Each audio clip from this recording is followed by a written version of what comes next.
Hello everyone, Hong here. Welcome to the channel and a holiday adventure. I'm here in Malaysia with the missus and we're traveling up to the Cameron Highlands for a 5-day getaway. Now I've traveled across Malaysia extensively, from Kuala Lumpur to Miri, from Penang to Kuching, from Johor Bahru to Malacca, way over 200 visits in the past few years.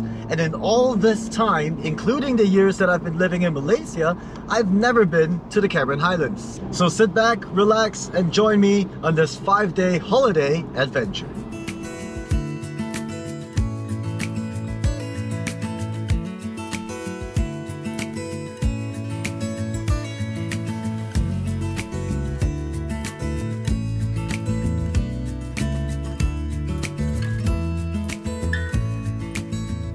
Cameron Highlands is situated in the federal state of Pahang on Peninsular Malaysia. Being some 1,500 meters above sea levels, it is well known as a tourist destination that offers a cool tropical climate between 15 to 22 degrees Celsius. During our 5-day trip on the plateau, we had a mix of bright sunny days and heavy thunderstorms, adding to the charm and experience. With a distance of approximately 250 kilometers from Kuala Lumpur International Airport, the first 190 kilometers are smooth and easy freeways, while the final 60 kilometers a twisty and windy uphill road that's really exciting to drive. We rented ourselves a Ford Ranger for the task, and it performed really well throughout the trip.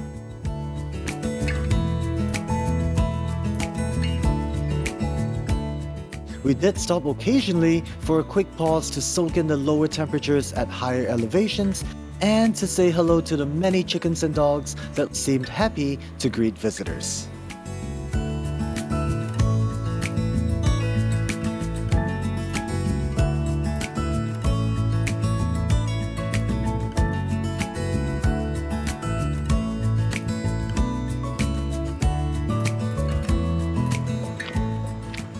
We've made it!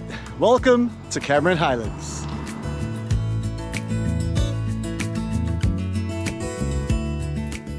As it was our first time to Cameron Highlands, doing touristy stuff was a must, and the first place we chose to visit was the Cameron Highlands Flora Park. The journey started from a large public parking where a 4x4 truck designed to ferry up to 10 guests took us on a short 10-minute drive up a steep hill to the main entrance, where you'll be greeted with walls of flowers.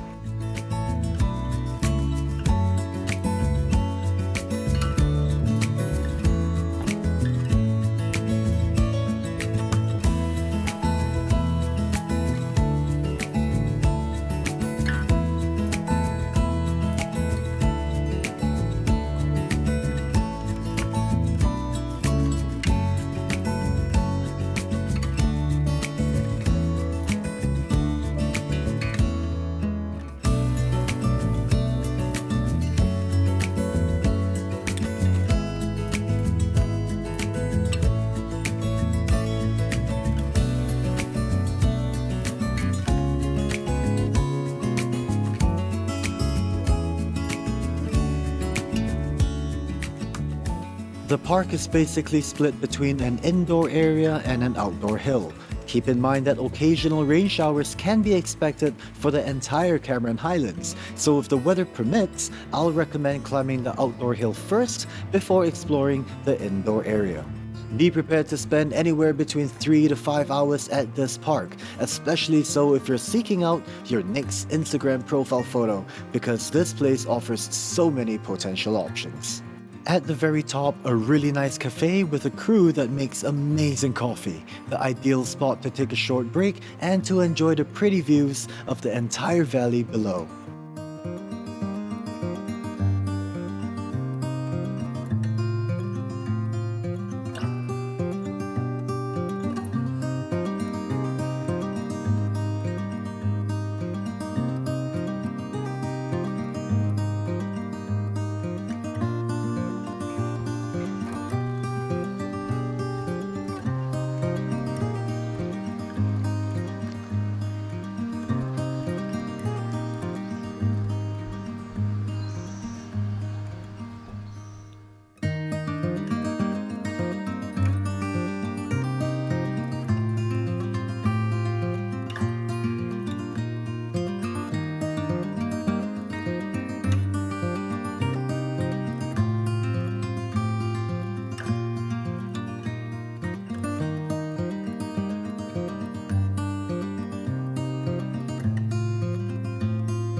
We spent about 4 hours at the park before departing for our next tourist attraction. I'm not sure if it was psychological, but spending a few hours amongst the blooming flowers definitely brightened up my day.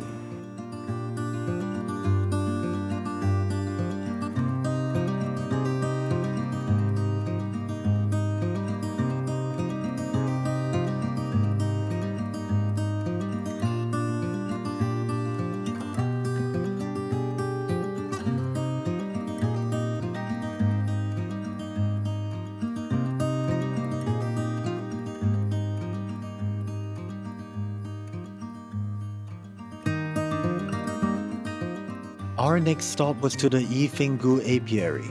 This bee farm features several shopping galleries, a market, an apiary museum, and a large garden that is home to thousands of bees.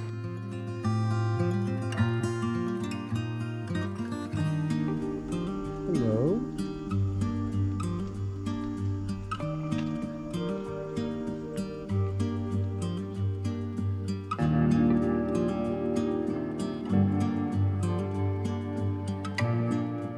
Strolling among the network of beehives that are stored in colorfully elevated wooden boxes, watching them busy at work was an interesting experience.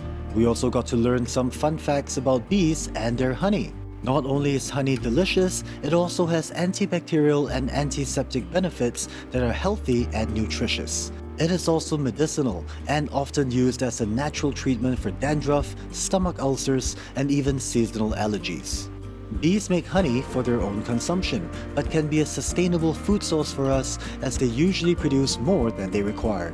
Remember to buy only from responsible beekeepers who harvest surpluses. That said, it is not a good option for babies and for those who suffer from diabetes. If you're unsure, please consult your physician before consuming honey. Finally, bees play a really important role for the environment as they help pollinate plants when they gather nectar. While the bee farm is free to visit, do support the hardworking bees and their operations by purchasing honey.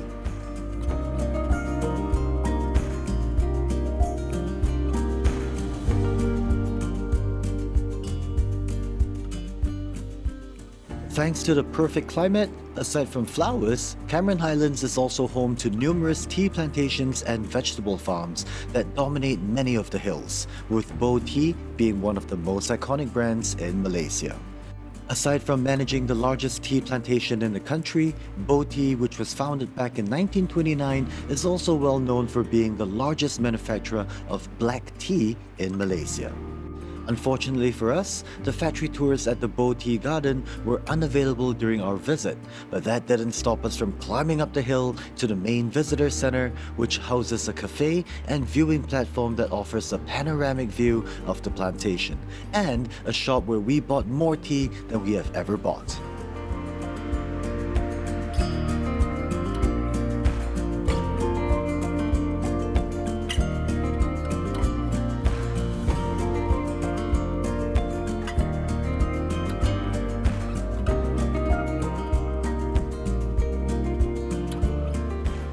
If you didn't already know, Cameron Highlands is also really famous for its scones. So what better place to enjoy a warm scone with milk tea while soaking in the cool crisp air.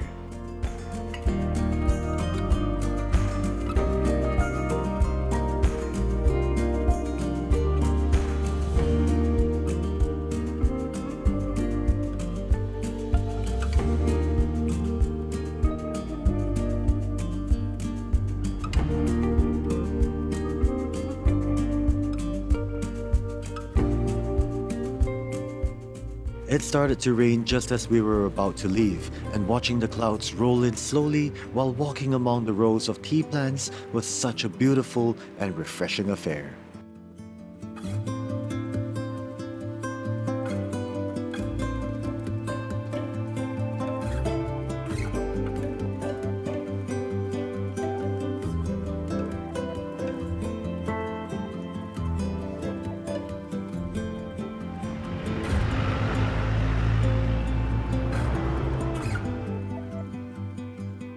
The next tourist attraction on our list was the Cameron Lavender Garden, which was a spot we were really excited to visit given the many beautiful photos we saw on Instagram. However, if I may be honest, in my personal opinion, the park was a bit of a disappointment. Maybe it wasn't the blooming season because we were really hoping for fields of lavender, but that wasn't the case. While there is a decent variety of flowers on display, as well as a strawberry picking section on the highest level, having visited the Cameron Highlands Flora Park the day before, which is pretty well curated, this garden felt a tad disconnected, in the sense that they tried to cram too many different elements into one place.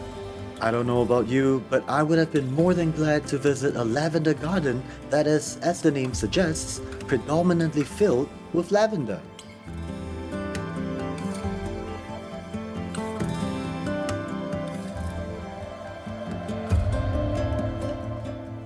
Having said that, there was one redeeming point, and that was the amazing lavender ice cream. It was surprisingly yummy and something I will recommend everyone who visits to try out. Cheers!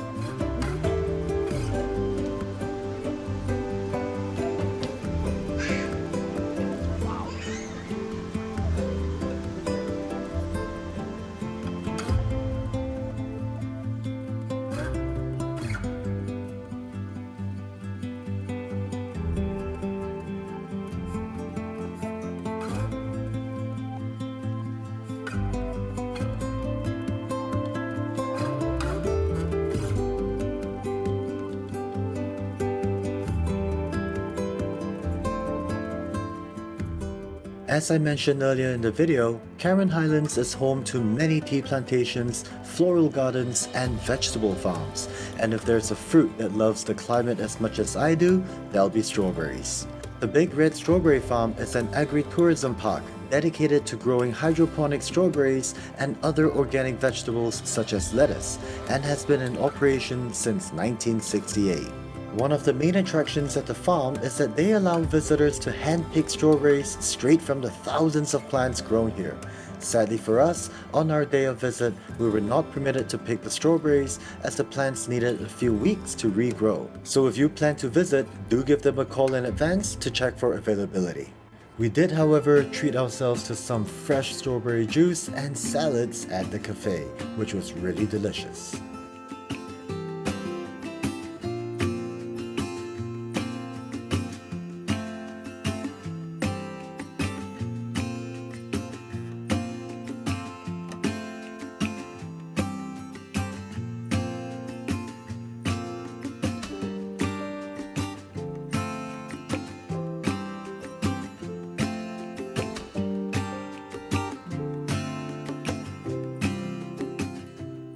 The final tourist attraction we visited was the Sheep Sanctuary, home to about 24 cute and fluffy sheep. Upon payment at the entrance, you'll be given a small box of pellets to feed the sheep. If you didn't already know, sheep are really intelligent animals, especially when it comes to feeding time. The moment you open the box, they'll come straight to you.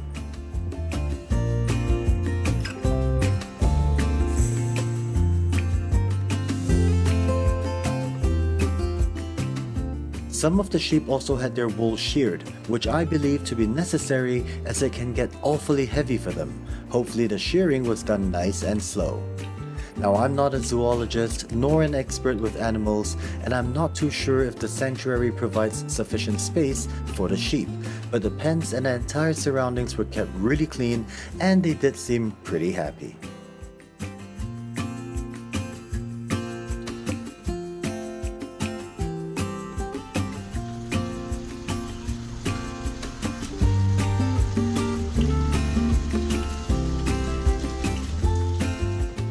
Those were the 6 tourist attractions we visited during our 5-day getaway to the Cameron Highlands. But the adventure isn't over.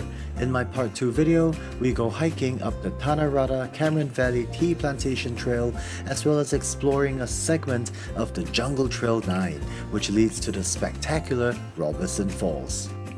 Do consider subscribing to the channel and hitting the notification bell, as well as to follow me on my Instagram and TikTok. Thank you for watching part 1. See you in part 2.